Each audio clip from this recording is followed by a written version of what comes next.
السلام علیکم ورحمۃ اللہ وبرکاتہ۔ میرے اس اسلامک چینل کے ناظرین، آپ سب کو عید مبارک۔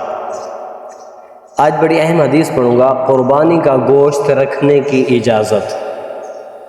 کیا ہم قربانی کا گوشت رکھ سکتے ہیں؟ یا جیسے عام مشہور ہے لوگوں میں، کہتے ہیں جو محرم شریف تک نہیں کھانا چاہیے، محرم شریف سے پہلے ختم کر دینا چاہیے، محرم میں یہ قربانی کا گوشت حرام ہو جاتا ہے۔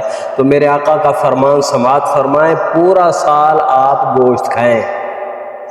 یہ حدیث سماعت فرمائیں۔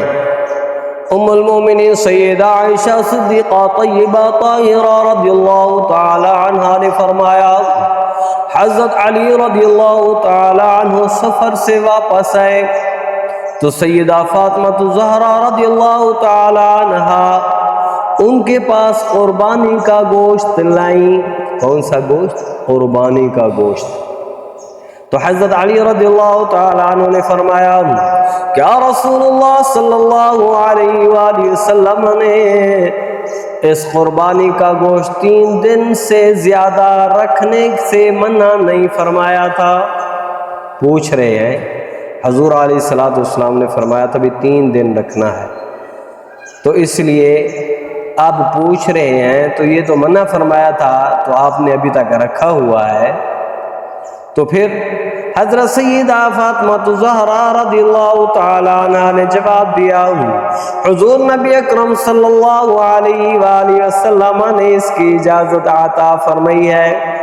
کیا اجازت عطا فرمائی؟ آگے سماعت فرمائیں۔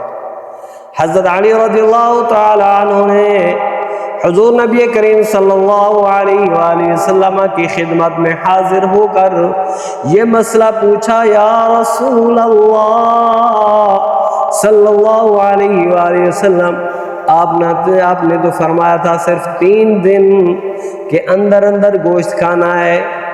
پھر میرے آقا نے کیا فرمایا؟ یہ حدیث سماعت فرمائیں۔ آپ صلی اللہ علیہ وآلہ وسلم نے ارشاد فرمایا، کلھا من ذی الحجۃ الی ذی الحجہ۔ میرے آقا نے فرمایا کہ ذی الحجہ تو لے کے دوسرے ذی الحجہ تک پورا سال قربانی کا گوشت کھاؤ۔ کیا کرو؟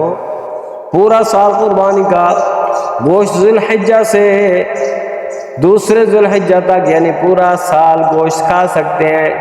یہ حدیث مسند احمد کے اندر موجود ہے، اس کا جو نمبر ہے 26,415 ہے۔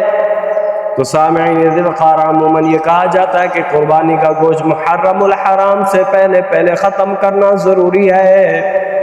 اس حدیث مبارک میں سال بھر گوشت رکھنے کی اجازت دی گئی ہے، لہذا جب تک ممکن ہو قربانی کا گوشت استعمال کرنا جائز ہے۔ قربانی کا گوشت آپ کھا سکتے ہیں۔ تام لالچ اور غریبوں کے حق تلفی سے بچنا ضروری ہے۔ غریبوں کو غریبوں کا حق ضرور دیں، ان کو گوشت ضرور دیں، بقایا جو بچے شریعت کے مطابق استعمال کرنے کے بعد جو آپ کا جو حصہ ہے اس کو کھا سکتے ہیں۔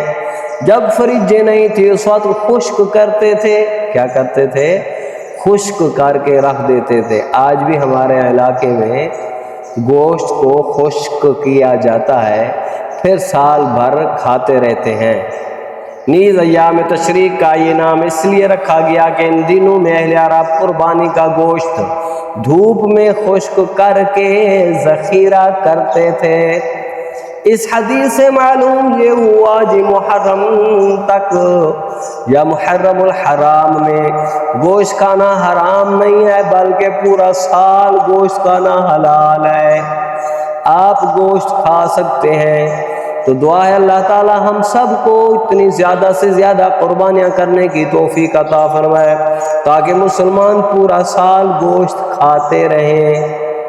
اللہ پاک ہم سب پر اپنا خصوصی فضل و کرم فرمائے اور ہم سب کو زیادہ سے زیادہ قربانیاں کرنے کی توفیق عطا فرمائے۔